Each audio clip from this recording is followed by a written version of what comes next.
Today on the No Sitting on the Sideline Dad podcast, episode 11, what does sports change divorce have to do with each other and my guest?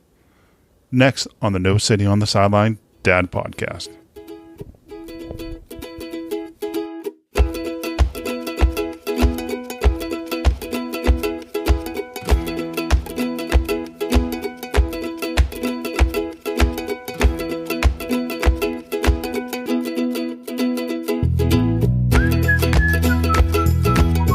Welcome to the episode of No Sitting on the Sideline Dad podcast. Hey, my name is Joe Foley. I want to thank you for being here.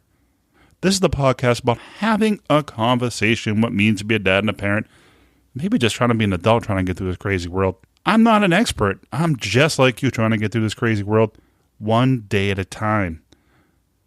And I want to say thank you for being here. I know you're busy. I'm busy. So listen to me really means a lot. And this is your first time. Welcome. On today's episode, my guest is Cole Johnson. He's an author, a podcaster, a man who loves his sports. On today's episode, we talk about the topic about divorce.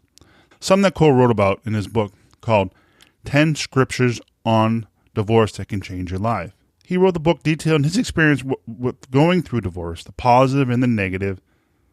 So I don't want to hold you up anymore because this is a really good interview and I really like to get to it. So here it comes. Today on the No Sitting on the Sideline Dad podcast, my guest and author and podcaster, also the host of Cole Sports. Welcome to the podcast, Cole. Oh, well, thank you so much. I appreciate you having me on the show. Kind of open up, I guess. We can I know you like sports, so my guy can open up a question, not really have to do with the topic we're talking about, but since you're like sports, what is your favorite sports moment? What you can remember, like really sticks to you? Oh, man. Now, see, that's a really good question. Now, I'm a football fan, but my favorite sports moment happens to be in basketball. I grew up in Houston, and I also grew up around the time that the Rockets had Hakeem Olajuwon. So, and you probably would think that I'm really, really pulling your chain. My favorite moment is not when they won their championship in 94 or 95. Actually, my favorite sports moment is when Mario Elie sunk the kiss of death shot against the Phoenix Suns in Game 7 of the 1995 Western Conference semifinals. See, back in 95 when the Rockets got to the finals, they swept through the Magic, so it was a little anticlimactic. And in 94, I really couldn't enjoy it as much for two reasons. One, of course, it was the O.J. Simpson trial that was about to begin, but it actually was the incident that started it all. And two, right around Game 6, I was sick as a dog. Oh. So I had no energy whatsoever. So, yeah, I would have to say, Game 7, 1995, Western Conference semifinals, Rockets Suns. That's my favorite sports moment. I could say that I kind of like you. I like football. Football is kind of my main sport, but I remember growing up, Larry Bird, Kevin McHale, Parrish, and I remember Hakeem Olajuwon too. He was my favorite because I remember playing basketball with my friends, and I always doing that hook, trying to do the hook he did. You know the hook. Oh yes, trying to master the hook. Oh yeah. I mean, I could bore you, your listeners, and myself all day talking about all things Hakeem Olajuwon. He's my favorite NBA player. Period. And I have huge respect for Bird. Love Larry Bird. Love him. And one of my other favorite basketball players, I guess, was he wasn't really a good shooter, but he was a great rebounder and defensive. What is it? Guy played with the Bulls. The funny hair. Yeah, Dennis Rodman. Dennis Rodman. I knew the last name. I forgot the first name. Yeah. He was something. I liked his game in Chicago. I actually loved his game when he was in Detroit because he seemed to be happier and it seemed to be a better fit. And it seemed to be more of, he truly was a piece of a jigsaw puzzle as a whole. Whereas he did stand out a little more when he was with the Bulls. But yeah, great defensive player and the greatest rebounder I ever saw. Oh, yeah. By far. Hands down, greatest rebounder I saw. Also, he had a very interesting personality too. Yes, he did. Yes, he did. Well, I guess today we're talking about the book 10 Scriptures on Divorce and How It Changed Your Life. I noticed you also wrote two other similar books, 10 Scriptures of Racism and 10 Scriptures of Joblessness. I was wondering, these are the experiences you've gone through, or? Most of the things I write about are what I've experienced, and some are also what I have observed. I think one of the biggest tools and one of the greatest tools that I've received was the gift of being an observer. So, there were instances and situations where I got a chance to see things from afar and say, "Woo, man, this situation might help somebody." But it is different when you observe something and when you live it, because when you live it, you can say, "Yeah, I hope this helps somebody, but this might be partly catharsis as well. So let me put this down." But one thing I'd be interesting is about divorce. You've been through a divorce. What is your feeling about it? What is your,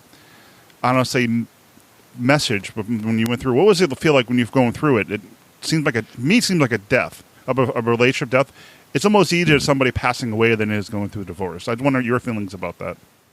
Oh, very well said. I have often said, and I think I've detailed it in the book too, that when you go through a divorce, it truly is like a death. And when you experience something that when you look at your partner and you're standing at the altar and you're looking in her eyes or his eyes, if you're happen to be female, and you say that I am wanting to live life and do life with you for the rest of my life. When you live that, and then you have this reality set in one day where that end happens and you're still alive, it's brutal. I mean, it really is brutal. I mean, and I really believe that, personally, I really believe that humans were not meant to go through something like divorce, and we weren't built for it. But it's something that we have to understand, ascertain, go through, and build and be stronger than when we do go through it. But yeah, I really do believe it's like a death, and it can be similar to losing a family member in terms of the emotions and the grief process that you endure and go through.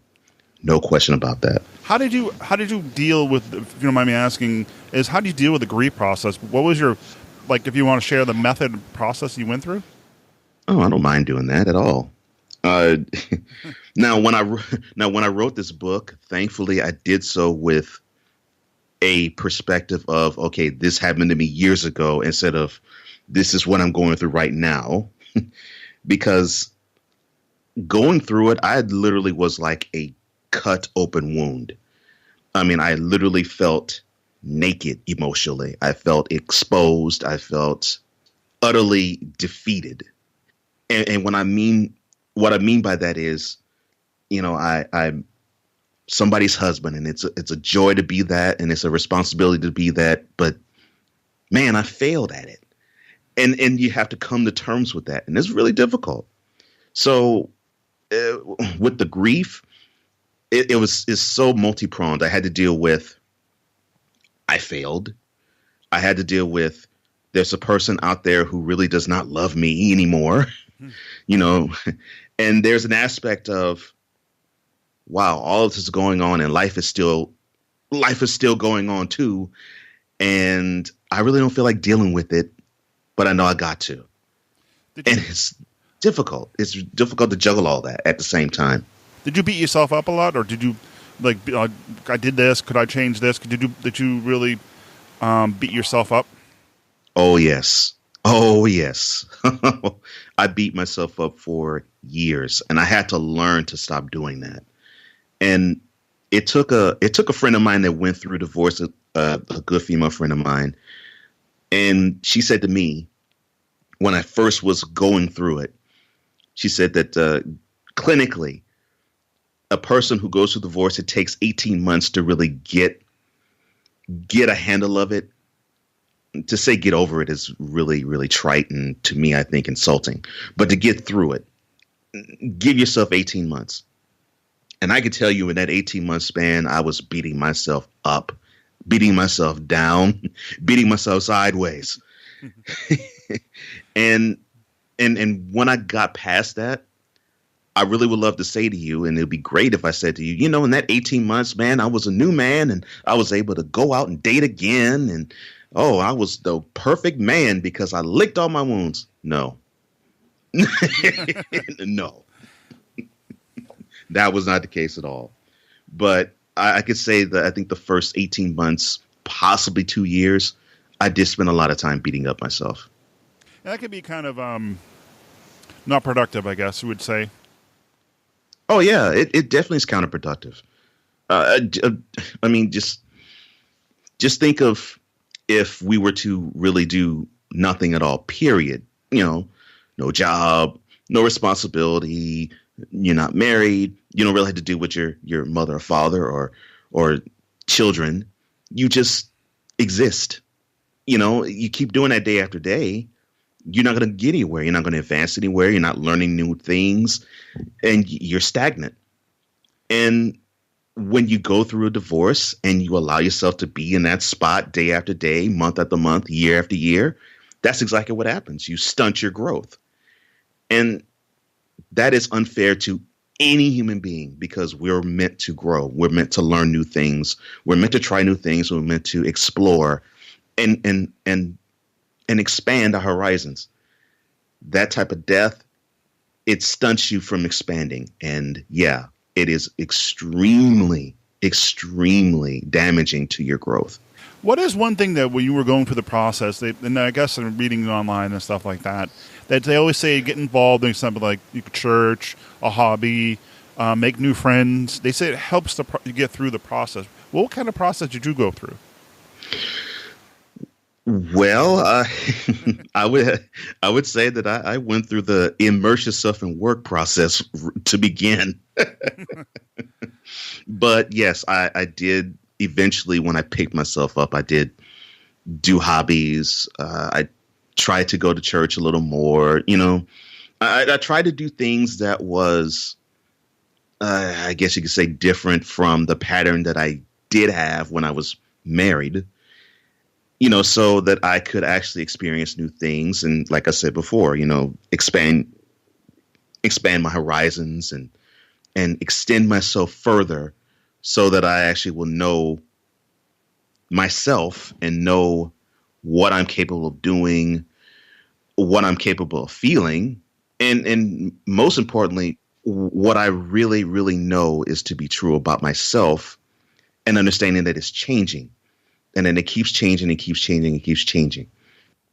And the introduction of friends makes you understand that, wow, I guess I really am a really interesting human being.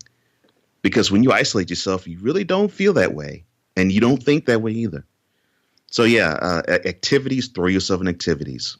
Go to church, go to sporting events, go to plays, do things that would be different than what you did when you were married, not to just simply forget about her or him, but so you can actually, you know, feed the healing process that you need to have in order to grow and be better. Well, I have an interesting question. Growing up, did you have a typical family, mother and father, or were they were together and divorced? What was your family like growing up? I wonder if it had something to do how you dealt with divorce. Yeah. I came under a 2-parent household, so I was not a product of divorce. However, my father was previously married, and he did get divorced himself before I was born. So he would tell me some stories about how his first wife was before he met my mother. And a lot of what he was telling me about his first wife, that was actually what was happening with me with my first wife. I'm like, oh my gosh. I mean, it was just when I was in the throes of actually trying to heal from my divorce, I actually thought back to the stories that my father told me about his first wife. And I was thinking, wow, this is really eerie and scary. I'm like, oh my gosh, this, man, the stuff that he did and he lived through, I lived through similar things. And so, yeah, even though I was under a 2-parent household, yeah, I had to live through and then live out the experience that my father did with divorce. it must have been nice to have him there for somebody with counsel and some kind of just to kind of exchange information, bounce back and forth, and sound like a soundboard. Yeah. I mean, just with him in general, he's been a great sounding board, and I've learned so many things. I learned so many things that he's told me, and I've learned so many things he has not told me. And just in that area alone, he was great. He was wonderful. And then on top of it, right around that time, this is really crazy. 1 year into my divorce, my father was struck by an emergency vehicle. Oh no! So yeah, he's fine now, but I actually had to be park caretaker. Actually, I had to be the primary caretaker, and I helped him rehabilitate and have him be back to his normal self. Now he's great. And I learned during that time that he was such a huge help, and I actually, I actually had to use him as a sounding board, and then he, in return, used me as sort of like, I guess you can say, human crutch, and I don't mean in the negative sense, just in the positive sense of, he used to walk around fine, and now he's having issues limping, and he wanted to get back to his old self, and now he's back to his old self. That is like what an experience for father and son to bond like that, and to be able to be there for him, and what a great thing you did. Yeah. Oh, thank you, and every time I talk to my father, and I'm thinking, man, there's no way I can repay you with all you've taught me, and he always says to me, there's no way I can repay you back to what you gave back to me, and I'm like, wow, really? Here I was hurting, I was trying to help you out, you helped me out, and I'm grateful for that. And yeah, I cannot extol the virtues of my father long enough. What kind of relationship with you and your dad when you were growing up? Was it a close relationship or? Oh yeah, it was really good. It was really, really, really strong. I would say it was multi-layered. I mean, my father did not have issues if I were to get out of line to discipline me. He did not have issues at all doing that. But with that being said, there was dynamics where we were like best friends, and we still are. And there was dynamics where we were like brothers more than father-son. And we did things such as, we played catch with each other, and we took long trips, and just two of us at times. And when I got to be an adult, we actually, joined our church choir, and we would sing, and we sang in our church choir, and we sang together actually in a church group that used to tour around Houston and Texas when I lived down there. And the bonding just kept getting stronger and stronger and closer and closer. Yeah, I mean, he is great, and he was great in my development to even now. And he was definitely what I needed when going through my divorce. No question about that. Well, I think change a little pace here and something more positive. I mean, we talked about divorce in your book and stuff like that. I kind of want to talk a little bit, if you don't mind, talk about your podcast. I know that it's called Sports, and are you're redoing it, or what's going on with that? Firstly, I love that New England accent. Love it. Yeah, Cold Sports. Yeah, I'm going through sort of a repurposing, rebranding. The show is going to sound totally new, and the new episodes are actually going to be coming out very soon. And when I mean very soon, I mean in probably, well, as of this, it's going to come out in a few days. And there's different things that I want to put forth, and there's different segments that I want to do, and there's a different voice that I want to actually express. So for those who are interested, I mean, my show is not really your typical sports show. I would say it basically is, for those who probably are aware, it's like Jim Rome meets Brian Campbell.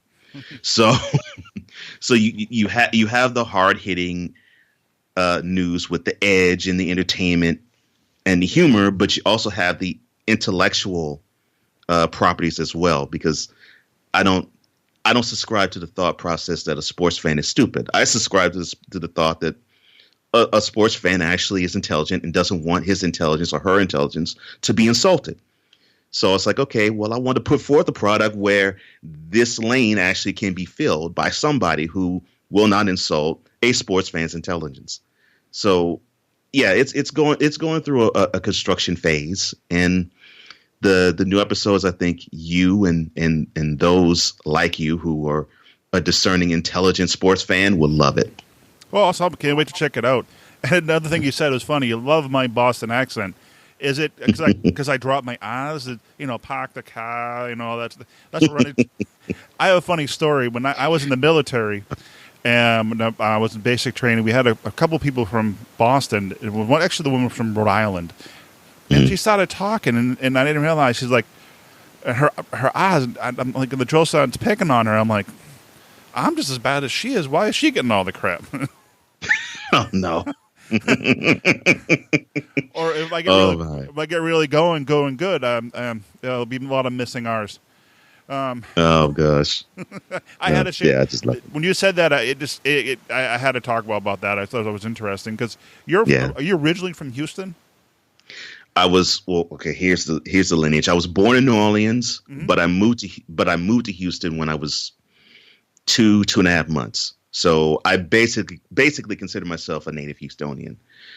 And so I grew up there, and now I have moved to Nashville since. But I basically am a Houstonian in heart, in truth, in spirit. And as interesting as Boston accents can be, I've heard that Texas and Houston accents can be just as interesting. It's true. And I poke a little fun at them as much as I would anyone else. So, yeah. So I mean, that's I love Houston, and like I said, bonded with the sports teams, the good and the bad. Of course, the bad, and of course, I can think of definitely the bad. 1992 AFC wildcard game doesn't get as bad as that. No. So I love being Houstonian. I love coming from there, and yeah, I mean, I love showing people the energy of the city, which is it's diverse, it embraces everybody, it takes in everybody, and when you actually are in the city, you're so amazed at how laid back and calm people are in such a huge city. Mm-hmm. So I always like to give that vibe off when I'm elsewhere. I'm here, I'm here in Nashville, but I'm like, I'm Houston all the way, and Houstonians love everybody. We love everybody. I'm up where I'm from. I'm in New Hampshire. I'm originally I'm right around Boston, but I live in the state of New Hampshire right now. Dead center in the middle of the state of New Hampshire. So it's all about 32 degrees right here today, so it's a little chilly. Oh, yeah. Well, it's not much warmer here in Nashville. I'd say it's about maybe 45, but yeah. That it amazes me how y'all can live up there in the winter, though. All right. I don't want to deal with earthquakes, and I don't want to deal with hurricanes. We get them once in a while, so I'll take I'll take 2 feet of snow over those two things. All right, so no hurricanes, no earthquakes, but you'll do blizzards. Okay, gotcha. I got a shovel. I'm good. I'm ready to go. Oh, I hear that.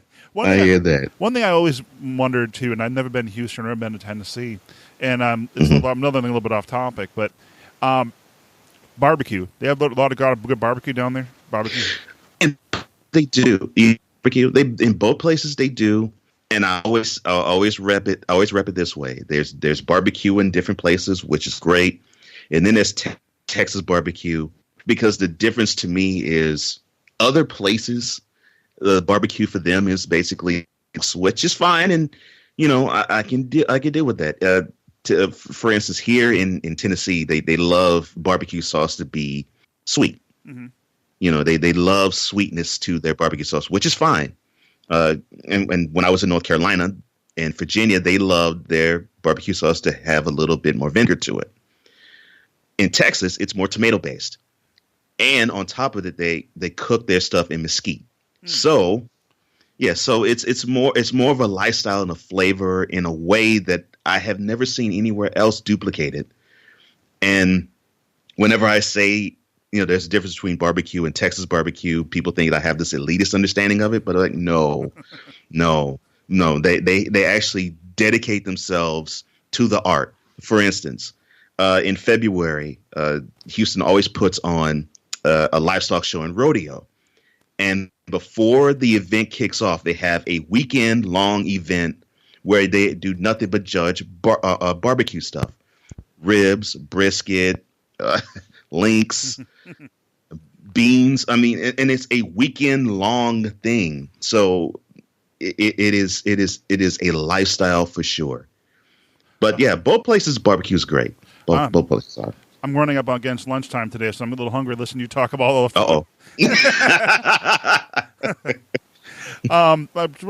say that a little bit, some advice for people going. Let's wrap it up. I would say we wrap it up. I guess.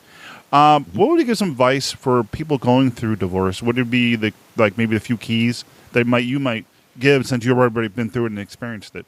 The first one, I definitely will say, own the fact that you feel horrible. Own it, because there's going to come a day and a time where you're going to feel like you don't want to be around anybody. There's going to come a time where you don't feel like hearing anybody's advice, and there's going to come a time where you don't feel like that you want to exist on the planet. Own that, because the sooner you own that, the sooner you will heal. So yeah, own being horrible, own feeling horrible, own that. Because it's a pain that you're not supposed to have. And so you need to get it out of your system, so own it. Another thing I would say is understand that when you do badmouth your, and I say when, because I will never say if, when you badmouth your ex, either in front of him or her or about him and her or him or her, understand that hate and love are the exact same thing in that regard, because I can describe you talking about this person with intense hate with the same type of verbiage as I can if you talk about that same person with the intense passion of love. It basically means you care about that person. So own also that you really do care about this human being.